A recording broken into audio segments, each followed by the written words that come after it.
warahmatullahi wabarakatuh. Halo, saya Vina Firlana Azhar dari Prodi Biologi Fakultas Saintek. Dari video ini izinkan saya untuk mensosialisasikan prokes 5M dan pentingnya vaksinasi. Seperti yang kita alami di Indonesia, pandemi COVID-19 sudah berlangsung selama kurang lebih 1 tahun. Diinformasikan oleh Bapak Jokowi pada tanggal 2 Maret 2020 bahwa ada WNI positif terjangkit virus corona. Dari kasus ini, Indonesia mulai diberlakukan program WFH, PPKM, PSBB, dan lain sebagainya, guna mencegah tingginya angka positif COVID di Indonesia.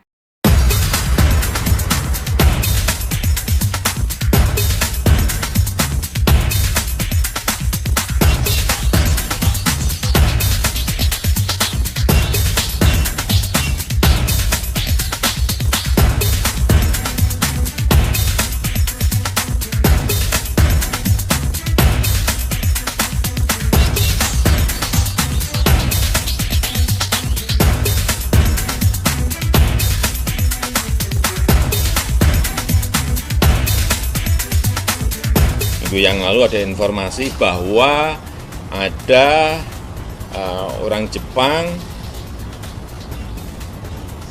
yang ke Indonesia, kemudian tinggal di Malaysia dan dicek di sana ternyata positif corona. Tim dari Indonesia langsung menelusuri.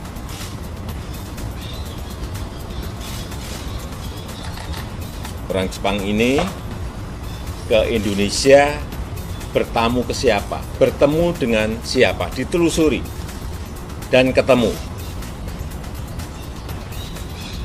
Sudah ditemukan, ternyata orang yang telah terkena virus corona ini berhubungan dengan 2 orang. Seorang ibu yang umurnya 64 tahun dan putrinya yang berumur 31 tahun. Dicek oleh tim kita pada posisi yang ternyata pada posisi yang sakit. Dicek dan tadi pagi saya mendapatkan laporan dari Pak Menteri Kesehatan bahwa ibu ini dan putrinya positif corona.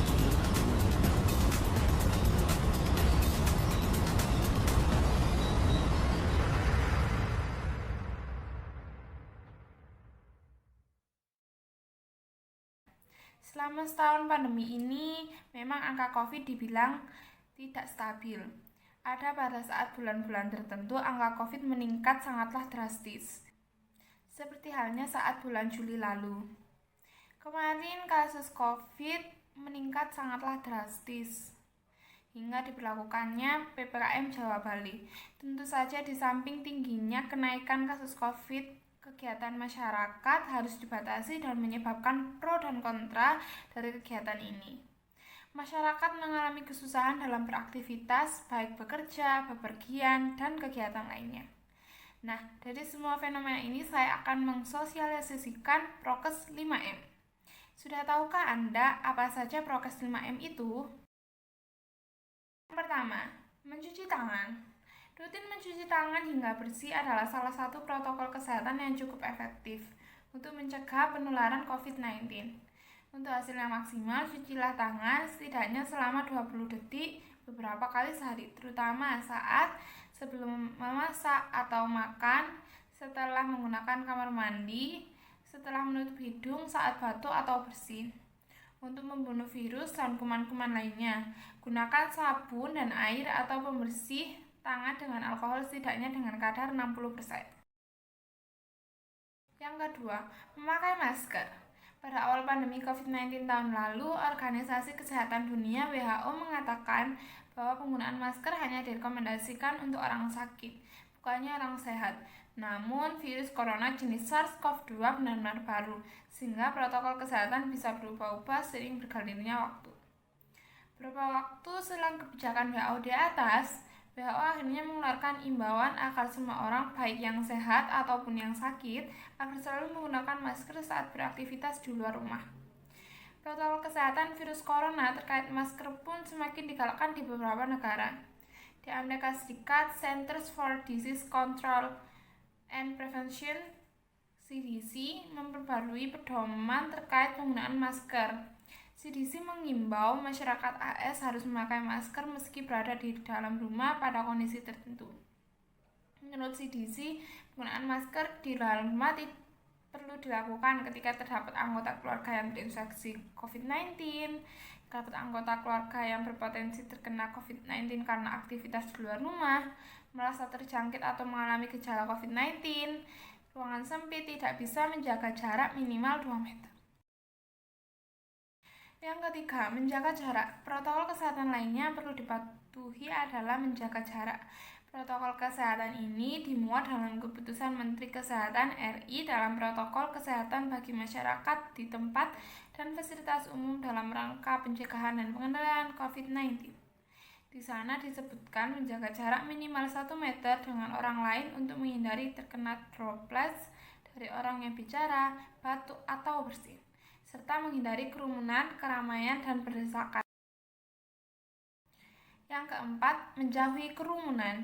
Selain 3 hal di atas, menjauhi kerumunan merupakan protokol kesehatan yang juga harus dilakukan. Menurut Kemenkes RI, masyarakat diminta untuk menjauhi kerumunan saat berada di luar rumah. Ingat, semakin banyak dan sering kamu bertemu orang, maka kemungkinan terinfeksi virus corona pun semakin tinggi. Yang kelima, mengurangi mobilitas. Virus corona penyebab COVID-19 bisa berada di mana saja. Jadi semakin banyak dirimu menghabiskan waktu di luar rumah, maka semakin tinggi pula terpapar virus jahat ini. Oleh sebab itu, bila tidak ada keperluan yang mendesak, tetaplah berada di rumah. Nah, selanjutnya saya akan membahas tentang pentingnya vaksinasi. FYI, di Indonesia sudah tersedia vaksinasi di beberapa daerah dengan jenis yang berbeda-beda, di antara lain Sinovac, AstraZeneca, Moderna, Pfizer, dan Novavax. Nah, dari semua jenis-jenis itu, kalian semua bisa memilih jenis vaksin yang Anda butuhkan di setiap wilayah masing-masing. Dari semua yang saya informasikan, tahukah Anda manfaat vaksin dan seberapa pentingnya vaksin? So, mari kita bahas. Vaksinasi mengandung patogen penyebab penyakit, namun telah dimatikan atau dilemahkan, sehingga vaksin tidak berbahaya bagi tubuh, melainkan dapat membentuk antibodi yang dapat melindungi Anda jika virus penyakit yang sama datang di masa mendatang. Vaksin COVID-19 memang dapat membawa banyak manfaat dengan melindungi kita dari infeksi virus corona. Namun, perlu diketahui bahwa vaksin ini tidak diberikan kepada orang yang sedang sakit, berat, atau yang sudah terinfeksi virus corona. Jadi, pastikan untuk selalu mempertahankan daya tubuh Anda ya.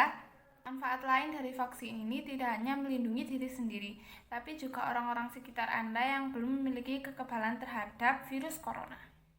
Tujuan yang ingin dicapai pemerintah dengan pemberian vaksin ini adalah menurunkan angka kematian dan angka kematian akibat virus COVID-19. Meskipun tidak 100% bisa melindungi seseorang dari infeksi virus corona, vaksin ini dapat memperkecil kemungkinan timbulnya gejala yang berat dan komplikasi akibat COVID-19. Selain itu, vaksinasi COVID-19 bertujuan untuk mendorong terbentuknya herd immunity atau kekebalan kelompok. Hal ini penting karena ada sebagian orang yang tidak bisa divaksin karena alasan tertentu.